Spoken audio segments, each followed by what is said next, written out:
हाइयो भाइयों बहनों, मैं बहुत ज्यादा लेट हो गया आई नो, बट ठीक है। आज तुम्हारे मन में पोकेमोन से रिलेटेड जितने भी क्वेश्चंस हैं, जितने भी कंफ्यूजन है ना, सब कुछ सॉल्व हो जाएगी। जैसे पोकेमोन के क्रिएटर ने पोकेमोन कैसे क्रिएट कर दिया, हैश के पिताजी कौन है, पोकेबॉल के अंदर क्या है, और क्या पोकेमोन की एज बढ़ती है, डिटो की असलियत क्या है, अगर कोई पोकेमोन बैटल के बीच में मर जाए तो क्या होगा। तो शुरुआत करते हैं। पोकेमोन के आने से भी पहले जापान में 28 अगस्त 1965 को सातोशी ताजिरी का जन्म हुआ। देखो, सातोशी ताजिरी बचपन से ही बहुत अकेले रहना पसंद करते थे। उन्हें तरह तरह के इंसेक्ट्स पकड़ना, उनको ऑब्जर्व करना बहुत पसंद था। पर उन्हें इंसेक्ट्स पकड़ना तो बहुत पसंद था, लेकिन साथ ही साथ उन्हें बीच में गेम्स में काफी ज्यादा इंटरेस्ट आ गया। उनके किसी फ्रेंड के पास एक वीडियो गेम था जिसको उन्होंने खेला और उनको इतना ज्यादा पसंद आ गया कि उन्होंने अपने पेरेंट्स से भी मंगा लिया उसे। अब देखते ही देखते उन्हें गेम्स में इतना इंटरेस्ट आ गया कि फाइनली उन्होंने अपना खुद का गेम बनाने का सोचा और उन्होंने बनाया भी। टाइम आने पर 1989 को उनका पहला गेम क्विंटी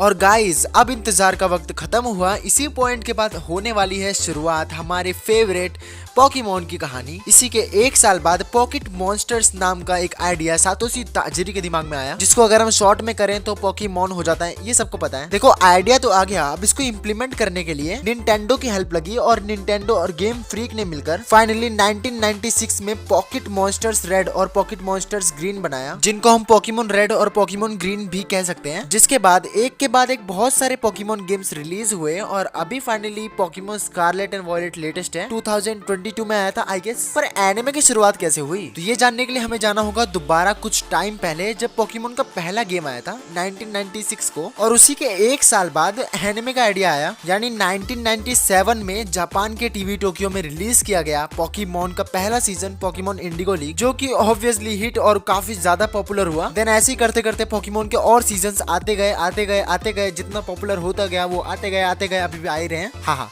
एनीवेज, अभी करंटली क्या चल रहा है पोकेमोन में एवरीवन नोज। लेकिन एक सेकंड, पोकेमोन भारत में कैसे आया? देखो, पोकेमोन का पहला सीजन यानी इंडिगो लीग 1997 में रिलीज हो चुका था जापान में, राइट? और उसी के कुछ सालों बाद यानी 12 मई 2003 को इंडिया में पोकेमोन आ चुका था, जिसे फर्स्ट टाइम रिलीज किया कार्टून नेटवर्क इंडिया ने। ये खुश हो जाओ गाइस। हाँ, चलो पोकेमोन एनिमे की कुछ मिस्ट्रीज देख लेते हैं, जिनके बारे में हमने स्टार्टिंग में बात की थी। तो पहला है व्हाट्स इनसाइड द पोकेबॉल। देखो, इसके ऊपर काफी सारी थ्योरीज बनी हुई है पहले से, जिसको हम एक एक करके गलत प्रूफ करेंगे। पहली थ्योरी ये कहती है कि पोकेबॉल के अंदर पोकेमोन डेटा के फॉर्म में चला जाता है, जो कि ऑब्वियसली गलत है, क्योंकि हमने बहुत बार देखा है कि ऐश अपने पोकेमोन से पोकेबॉल के अंदर ही बात करता है। अच्छा, थ्योरीज को साइड में रखते हैं। देखो, सिंपल सी बात है, कोई भी पोकेमोन पोकेबॉल के अंदर जाता है तो उसकी जो भूख है वो भी खत्म हो जाती है। अब अगर भूख नहीं लगती तो इसका सिर्फ दो ही रीजन हो सकता है, या तो पोकेमोन वो डेटा के फॉर्म में हो, जो कि हो ही नहीं सकता। तो देखो, एक्चुअल में पोकेबॉल के अंदर क्या है, जब कोई भी पोकेमोन पोकेबॉल के अंदर जाता है ना, तो वहाँ का जो टाइम है वो रुक जाता है। पर इसमें भी एक छोटा सा पीरियड है, जब तक पोकेबॉल की रेड लाइट जलती है तब तक वहाँ का टाइम सही चल रहा है, और उतने ही टाइम में ऐश पोकेमोन से बात करता है, और जैसे ही वो रेड लाइट बंद होती है टाइम जोन रुक जाता है, जिसकी वजह से देखो वो पोकेमोन फेंट होने के बाद भी ढंग से रिकवर नहीं हो पाता जब तक नर्स जॉय के पास ना जाए। डिटो की असलियत क्या है? देखो, सब कहते हैं कि डिटो म्यू का फेल्ड क्लोन है, जो कि हवा बना रखा है लोगों ने। एक्चुअल में ना ऐसा कुछ भी नहीं है। देखो, पोकेमोन वर्ल्ड की शुरुआत कैसे हुई? म्यू की वजह से। आई मीन, म्यू के आने के बाद ही बहुत सारे पोकेमोन्स आए ना, और वहीं पर डिटो भी आया। Simple, ditto is also just a Pokemon.